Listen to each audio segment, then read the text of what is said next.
Hi everyone, I'm Error Slayer and today I'll teach you how to convert ChatGPT conversation into PDF.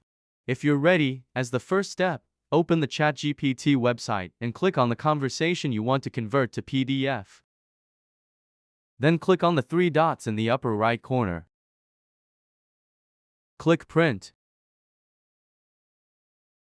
First, make sure Save as PDF is selected.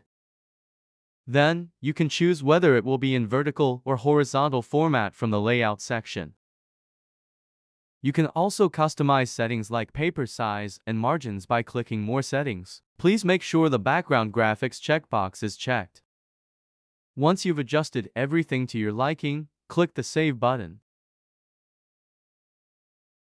Now, choose where you want to save the PDF file and click the Save button again. Let's go and see the result.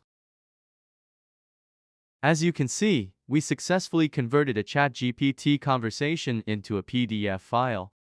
I hope this quick guide video was helpful. Please don't forget to subscribe to the Error Slayer YouTube channel and like the video. Have a good day.